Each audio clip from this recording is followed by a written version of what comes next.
तैयार है ना, हर चीज के लिए तैयारी करता है कि नहीं। कहीं जाना है, मान लीजिए आपको कहीं दूसरा मेहमान जाना है, तो हम लोग शर्ट वर्ट प्रेस करके यहाँ पूरा पैकिंग वैकिंग करके रेडी होता है कि नहीं। और आप अपना फ्यूचर के लिए भी रेडी करता है कि हाँ आने वाला दिन में हम यहाँ जमीन खरीदेगा, यहाँ घर बनाएगा, ये वो बहुत सारा चीज हम लोग तैयारी करता है। लेकिन हम सभी को ये सारे चीज के लिए तैयारी तो करना चाहिए, लेकिन हम लोगों को मौत के लिए भी तैयार होना बहुत जरूरी है। लोग मौत के विषय में बात करना पसंद नहीं करता है। हाँ शुभ शुभ बोलो, क्या इस हमेशा बात करता है। मैं नहीं बोलता कि हमेशा बात करते रहो मौत के विषय में, ऐसा बात नहीं है। लेकिन मेरा कहने का मतलब यह है कि हम सभी को एक न एक इस दिन एक न एक दिन इस संसार से जाना है। हम सभी को मौत के मुंह में जाना है। आज बाजे का समय था तो कल आपका होगा, कल मेरा भी हो सकता है। इसीलिए जब हम इस संसार में हैं, हम खुद को मौत के लिए तैयार करना जरूरी है। कैसे तैयार करेगा? हा? क्या हम लोगों को जमीन खरीद के रखना पड़ेगा कि हाँ इतना जमीन हम मरने के बाद में रखना है, या फिर अपना क्या बोलता है ताबूत, अपना क्या बोलता है कॉफिन खुद बना के रखो, सब कुछ सिला के रखो। मेरा कहने का मतलब वो नहीं है। मेरा कहने का मतलब ये है कि जब आप इस संसार से चला जाएगा, जब आपका शरीर, तो जब आत्मा परमेश्वर के साथ मिलने के लिए जाएगा, जब शरीर और आत्मा अलग होगा, जब शरीर इस संसार में छूट जाएगा और आत्मा परमेश्वर के पास जाएगा, तो क्या आप उस दिन के लिए तैयार हैं? क्या आप मसीह यीशु से मिलने के लिए तैयार हैं? क्या आपका आत्मा, आपका जो विश्वास के द्वारा, हम सुबह से लेकर शाम तक केवल शरीर के विषय में सोचता है। हम क्या खाएगा, क्या पिएगा, क्या पहनेगा, कहाँ रहेगा, कौन सा जमीन खरीदेगा, कितना बैंक बैलेंस बनाएगा, ये सारा चीज हम लोग सोचते रहता है। लेकिन हम कभी भी मेरा आत्मा का क्या होगा इसके विषय में नहीं सोचता है। ये सोचना बहुत जरूरी है। हामीले सोच्नु जरूरी छ कि मेरो आत्मा को के हुन्छ। हामी त दिनभरि रातभरि शरीर को लागि नै सोच्छु, भोलि के खानु, पर्सि के खानु, क्या जम्मा गर्नु, पैसा बैंक बैलेंस बनाउनु भनेर सोचो। तर तपाईँ र मैले चाहिँ आत्माको विषयमा सोच्नु जरुरी छ। याद राख्नुहोस्, एउटा कुरा कान खोलेर सुन्नुहोस्, हामी यस संसारबाट गएपछि फेरि फर्केर कोही आउँदैन। बुझ्नुभयो? कोही फर्केर आउँदैन। मैले एकपल्ट एउटा मान्छेलाई सोधेको थिएँ कि बाबाजी संसारमा चाहिँ मान्छे मरेपछि के हुन्छ? उसले भने मान्छेको आत्मा चाहिँ फेरि सुनेन, बुझेन? अब मानिलिनुहोस् यो एउटा पृथ्वी हो अरे, होइन? मानिलिनुहोस् है, मानिलिनुहोस् यो डल्लै यति मात्रै हो पृथ्वी। दुनियाँमा कोही मान्छे छैन, छनु त छ, तर मानिलिनुहोस् यति नै मान्छे अरे। तपाईँ मरेर तपाईँ नै जन्मियो भने यहाँनिर 100 जना छ, 200 जना कसरी हुन्छ? मान्छे मरेर फेरि यो संसारमा वापस आउँछ भने 200, 300, 400, 500, 1000 करोड। आज दुनियाँमा इन्डियाको जनसङ्ख्या सबभन्दा बेसी छ, थाहा छ तपाईँलाई? चाइनालाई पनि हामीले क्रस गरेको छौँ यो साल। चाइना सबभन्दा बेसी थियो, अहिले इन्डियामा सबभन्दा बेसी छ। सरकारले के गरिरहेको छ थाहा छ? एउटा मान्छेको जन्म, 2टा नानी जन्माउ। अहिले त एउटा कुरा अझै सुन्नु भएको छ, कसैको एउटा मात्रै छोरी छ, छोरा छोरी कोही पनि छैन, सिर्फ एउटै छोरी छ भने सरकारले पैसा पो दिन्छ अरे। किन? मान्छे बढ्यो बेसी, सरकारलाई खुवाउनु साह्रो परिसक्यो, मान्छेलाई बस्नु बेसी परिसक्यो। हाम्रो मोदीजीको टाउको घुमिसकेछ। मान्छेलाई बढिरहेको छ। त अगर एउटै मान्छे मरेर फेरि नै जन्मिरहने रहेको भए त यो मान्छे त बढ्थेन। यसको मतलब के हो? मान्छे मरेपछि जान्छ र अर्को मान्छे यस संसारमा आउँछ, जो हाम्रो जन्मको द्वारा। कुरा बुझ्नु हुँदैछ? त मान्छे यस संसारमा फेरि फर्केर आउँदैन। मान्छे त्यसरी नै वृद्धि हुँदै जान्छ, मर्दै जान्छ, फेरि जन्मिन्छ। 1 जनाको 4 वटा, 4 वटाको 5 वटा, यो ईश्वरले दिएको वरदान हो। मान्छे बढिरहेको छ। त भन्नुको अर्थ यो हो कि परमेश्वरको वचनले भन्दछ, हिब्रू 9:27 में भन्छ कि इंसान का मरना और न्याय के सिंहासन के आगे खड़ा होना तय है। समझ में आयो? हामीलाई मर्नु, मरेपछि फेरि फर्किनु होइन, सिधै परमेश्वरको अगाडि जानु तय छ। बुझ्नु हुँदैछ? हामी मरेपछि तपाईँ यो संसारमा बिमार भयो, आया आथा, यहाँ दुख्यो, त्यहाँ दुख्यो, भुँडी दुख्यो भनेर हामी मर्छौँ संसारमा। यहाँबाट फ्याट्टै सास जाने बित्तिकै तपाईँको आत्मा ठ्याक्कै परमेश्वरको अगाडि उभिएको हुन्छ। बुझ्नुभयो? मर्नु, त्यहाँदेखि न्यायको सिंहासन यानी ईश्वरको अगाडि उभिनु, तय छ। तपाईँ तयार हुनुहुन्छ परमेश्वरको अगाडि उभिनुको लागि? के तपाईँ तयार हुनुहुन्छ?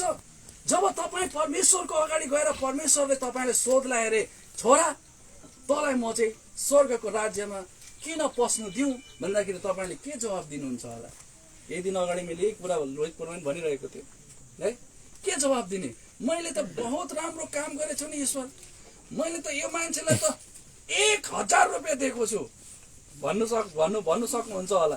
तर परमेश्वरले भन्ला तैँले 1000 दिएको छ, त्यहाँबाट त तैँले 5000 लुटेछस्। तपाईँले भन्छ म त झुट बोलेको छैन। तैँले अस्ति झुट बोलेको थिएनस्, अस्ति त तैँले 10वटा झुट बोलेको छ, सत्य यहाँ बोलिस् एउटा, अर्को दिन त्यहाँनिर 10वटा झुट बोलिरहेको हुन्छ। मान्छे कहिले पनि आफूलाई पवित्र पार्न सक्दैन।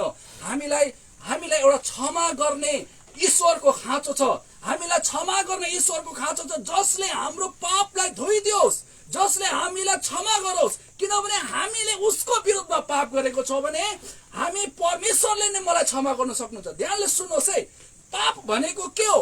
पाप भनेको, फेरि म सोध्दछु तपाईँलाई, कान खोलेर सुन्नुहोस्, पाप भनेको के हो? पाप भनेको परमेश्वरको आज्ञालाई उल्लङ्घन गर्नु। जो परमेश्वरको नियम छ त्यसलाई पालन नगर्नु, उल्लङ्घन गर्नु, नमान्नु नै पाप हो। बुझ्नुभयो कुरा? पाप भनेको त्यो। यसको अर्थ के हो? हामीले जो पाप गर्छौँ कसको विरोधमा गरिरहेको छौँ? परमेश्वरको विरोधमा गर्दैछौँ। बुझ्नु भएन? यदि तपाईँले कुनै पनि नराम्रो कुरा गर्नुहुँदैछ भने त्यो ईश्वरको आज्ञालाई नमानेको, त हामीले कसको छेउमा गएर क्षमा माग्नु? जसको विरोधमा पाप गरेको छ। बुझ्नु भएन? तपाईँको कुखुरा चोरेर मैले त्यसलाई गएर क्षमा गर भन्यो भने मिल्छ? किन मिल्दैन? कुखुरा त तपाईँको विरोधमा मैले पाप गरेछु भने तपाईँलाई नै गर भन्नु पर्यो नि त। मैले क्षमा गर्नु चाहिँ, मैले त अस्ति भोक लागेको मिलेन। यसरी नै यदि हामीले ईश्वरको विरोधमा पाप गरेको छौँ भने ईश्वरलाई गएर भन्नुपर्छ, प्रभु माफ गरिदियो है, मैले गुनाह गरेँ। त येशू मसीहले के, परमेश्वरले के गर्छ? तेरो पाप त क्षमा भइसकेको छ। किन? तेरो लागि त येशू मरेको छ। त प्रेज द लर्ड। तेरो लागि त येशू मरिसकेको छ। चिन्ता नगर छोरा, तैँले क्षमा मागिस्, तैँले क्षमा पाइस्। किनभने तेरो पापको लागि एकजना पहिल्यै मरिदिएको छ, तेरो सबै पाप क्षमा भएको छ। अब चाहिँ त स्वर्गको राज्यमा प्रवेश गर्नु लायकको छस्। किनभने तेरो धार्मिकताले होइन, तेरो धार्मिकता होइन, तर येशूको कारणले त स्वर्गमा प्रवेश गर्न सक्नेछस्। आजको दिन हामीले यस कुरालाई बुझ्नुपर्छ। हामीले आएर येशूको छेउमा आफ्नो हृदय र आत्माले प्रभुलाई भन्नुपर्छ, प्रभु मलाई क्षमा गर्नुहोस्, किनभने मैले तपाईँको विरुद्धमा पाप गरेको छु। याद राख्नुहोस्, हामीले स्वर्गको विषयमा बोल्छौँ, तर नर्क भन्ने कुरा भयानक छ। पवित्र धर्मशास्त्र लुका 19:16-19 30सम्म यदि तपाईँले पढ्नुभयो भने थाहा पाउनुहुन्छ। त्यहाँनिर लाजरस र एउटा धनी मान्छेको विषयमा लेखेको छ। लाजरस र धनी मान्छे। लाजरस भन्ने मान्छे एउटा बहुत गरिब थियो है, उसकोमा खानुको लागि केही थिएन, तर एउटा धनी मान्छे थियो। त्यसले मलमलको बैंजनी वस्त्र भन्छ है। बैंजनी वस्त्र भनेको चाहिँ त्यो समयमा सुन भन्दा पनि 10 गुणा बेसी महँगो थियो भन्दथ्यो। बैंजनी वस्त्र भन्ने कुरा सबैले लगाउन सक्दैन थियो, यति डरलाग्दो महँगो थियो त्यो चिज, कसैले पनि नलगाउने। त्यो धनी मान्छेले लगाउँदथ्यो, त्यसले मलमलको लुगा लगाउँदथे र उसले के गर्थे? राम्रो राम्रो खाना खाँदथे। फेरि के भयो? उसकै घरको छेउमा एउटा मान्छे बस्दथ्यो, त्यसको मान्छेको नाम थियो लाजरस। उसको चाहिँ जिउभरि घाउ थियो, उसले दुःख र कष्ट थियो है। उसले जुन चाहिँ त्यो धनी मान्छेको घरबाट फेकेको रोटीहरू उसले खाँदथे। एक दिन के भयो? एक दिन वचनले भन्दछ, हामी पढौँला, नेपालीमा हिन्दीमा पढ्दैछु। यहाँनिर भन्दछ, ऐसा हुआ कि वो कंगाल मर गया। कौन मर गया? कंगाल, लाजरस मर गया। अब सुन्नुहोस् है, और मर गया और स्वर्गदूतों ने उसे अब्राहम की गोद में पहुंचाया। वह धनवान भी मर गया और गाड़ा गया। आमीन। क्या हुआ? लाजरस भी मर गया, धनवान भी मर गया। यानी गरिब पनि मरे, धनी पनि मरे, सबै बराबर भयो। धनीले मृत्यु भन्ने कुरा यस्तो हो नि, जसले सबैलाई लेभल बनाइदिन्छ। लेभल बनाउँछ। बुझ्नुभयो? धनीको लास चाहिँ एकदम मकमक गनाएर डढ्दैन। जब डढाउनुहुन्छ नि त्यो पनि गनाउँछ। जब धनीको लास सर्छ त्यो पनि गनाउँछ, गरिबको लास सौडे पनि गनाउँछ। मृत्युले सबैलाई बराबर पारिदिन्छ। यहाँ भन्दछ लाजरस पनि मरे, धनी मान्छे पनि मरे, तर आमेन, प्रेज द लर्ड। सबभन्दा ठुलो कुरा के छ? लाजरस चाहिँ स्वर्गमा अब्राहमको के अरे काखमा गएर बसे भन्दछ। यानी पृथ्वीको सारा सम्पत्तिले पनि त्यो मान्छेलाई स्वर्गको राज्यमा पुर्याउन सकेन। बुझ्नुभयो? र बाइबलले भन्छ अब्राहमको काखमा यानी स्वर्गमा गएर लाजरस त्यहाँनिर बसे, र जुन चाहिँ धनी मान्छे थियो त्यो नर्कमा गएर बसे, र नर्कबाट उसले यसो माथि आँखा उठाएर हेरे, लाजरस त माथि अब्राहमको काखमा यानी परमेश्वर पिता स्वर्गको राज्यमा ऊ बसिरहेको छ, र ऊ चाहिँ एकदम आगोमा जलिरहेको छ। र उसले भन्दछ, अब्राहमलाई देखेर भन्दछ, हे पिता, तपाईले त्यो लाजरसलाई पठाइदिनुहोस्, एक थोपा पानी मेरो मुखमा उसले हालिदियोस्, किनभने म यहाँ तडपिरहेछु। यहाँनिर भन्दछ, तब उसने पुकार कर कहा, हे पिता अब्राहम, मुझ पर दया करके लाजर को भेज दे, ताकि वह अपनी उंगली का सिरा पानी में भिगोकर मेरी जीभ को ठंडी करे, क्योंकि मैं इस ज्वाला में तड़प रहा हूँ। मैं इस ज्वाला में तड़प रहा हूँ। सुन्नुहोस् है, म जोडले किन कराएर भनेको, ताकि कान खोलोस्, कोही नसुतोस्, किनभने यो भयानक कुरा हो। म तडपिरहेको छु, म यो नरकमा तडपिरहेको छु, म यो आगोमा जलिरहेको छु, म यो हानेर प्यासा छु, मलाई पानी चाहिएको छ, एक थोपा पानी, बेसी चाहिँदैन, एक थोपा पानी मेरो जिब्रोमा लगाइदियोस्। हे पिता, तपाईले त्यो लाजरसलाई पठाइदिनुहोस्। तपाईँ यो संसारमा कसरी रहनुहुन्छ कोही फरक पर्दैन। Whether you are rich or poor doesn't make sense. तपाईँ धनी या गरिब हुनुहुन्छ, ज्ञानी या एकदम विद्वान हुनुहुन्छ, सन्त महात्मा हुनुहुन्छ, केहीले फरक पर्दैन। फरक पर्छ त यसले कि मृत्युको बादमा तपाईँ कहाँ जानुहुन्छ। आमेन। म अलिक ज्यादा छिटो बोल्दैछु कि न अलिक आस्ते भयो? बुझ्नु हुँदैछ? फरक यस कुराले पर्छ कि मृत्युको बादमा तपाईँ कहाँ जानुहुन्छ। के तपाईँ तयार हुनुहुन्छ परमेश्वरलाई भेट्नका लागि? के तपाईँ तयार हुनुहुन्छ परमेश्वरसँग भेट्नका लागि? आज तपाईले यस कुरालाई सोच्नुपर्छ, ध्यानले सोच्नुहोस्। आज घरमा गएर सुत्नुभन्दा अगाडि तपाईले सोच्नुहोस्, म मरेपछि मेरो आत्माको के हुनेछ, मैले के गरेको छु र जो म स्वर्गको राज्यमा पस्न सक्छु, मैले के गरेको छु र त्यो अनन्त राज्यमा पस्न सक्छु, मैले के गरेको छैन, मेरोमा केही आधा छैन। परमेश्वरको एउटा नियम छ, त्यो नियमको अनुसारमा एउटा नियम परमेश्वरले राख्नु भएको छ। स्वर्गको राज्यमा पस्नु लागि तेरो पाप क्षमा हुनुपर्छ, र त्यो पाप क्षमा चाहिँ केवल प्रभु येशूको द्वारा हुनेछ, किनभने केवल येशू क्रुसमा मर्नु भएको छ, कोही पनि होइन। आमेन। फेरि भन्दछु, परमेश्वरको नियम छ, त स्वर्गमा पस्नका लागि तेरो पाप क्षमा हुनु जरुरी छ, त पवित्र हुनु जरुरी छ, र तेरो पाप क्षमा र त चाहिँ पवित्र केवल येशूको द्वारा हुनेछ। यो ईश्वरको नियम हो, र ईश्वरको राज्यमा ईश्वरको नियम चल्नेछ। आमेन। सुन्नुहोस्, ईश्वरको राज्यमा ईश्वरको नियम चल्नेछ। तपाईँ र मेरो नियम चल्दैन। तपाईले अमेरिकामा गएर आफ्नो नियम चलाउन सक्नुहुन्छ? सक्दैन। भारतको प्रधानमन्त्रीले पनि सक्दैन, किनभने त्यो तिनीहरूको देश हो, तिनीहरूको नियम चल्छ। न त अमेरिकाको मान्छे आएर आफ्नो नियम भारतमा चलाउन सक्छ, चलाउन सक्दैन, किनभने यो भारत देश हो। त्यसरी नै स्वर्गको देश ईश्वरको हो, स्वर्गको देश परमेश्वरको हो, र परमेश्वरले नियम बनाउनु भएको छ। जो पनि यो स्वर्गको राज्यमा पस्न चाहन्छ उसको पाप क्षमा हुनु परेको छ, र त्यो पाप क्षमा केवल येशूको द्वारा हुनेछ। आमेन। आज यस्तो नहोस् कि हामी त्यो धनी मान्छे जस्तै भनौँ कि प्रभु एकछिन मलाई एक थोपा पानी चुहाइदिनुहोस्। त्यहाँदेखि परमेश्वरले अब्राहमले के भने थाहा छ? यस्तो हुन सक्दैन। तैँले त आफ्नो जिन्दगीबाट सबै कुरा पाइस्, तर लाजरले जिन्दगीबाट दुःख खटेको छ, र त्यो कुरा त छोड्दे। तर मेरो बिचमा यानी नर्क र स्वर्गको बिचमा यस्तो खाई छ कि कोही त्यहाँबाट यहाँ आउन सक्दैन, यहाँबाट त्यहाँ जान सक्दैन। बुझ्नुभयो? त्यहाँदेखि त्यसले भन्दछ, के भन्दछ सुन्नुहोस्, त्यसले भन्छ, हे प्रभु, मेरो 5 वटा भाइ छ, तपाईले लाजरसलाई पठाइदिनुहोस्। लाजर त मरिसकेको छ होइन, भन्दछ लाजरलाई पठाइदिनुहोस् ताकि उसले गएर मेरो छोरा मेरो भाइहरूलाई उसले सुसमाचार सुनाओस्।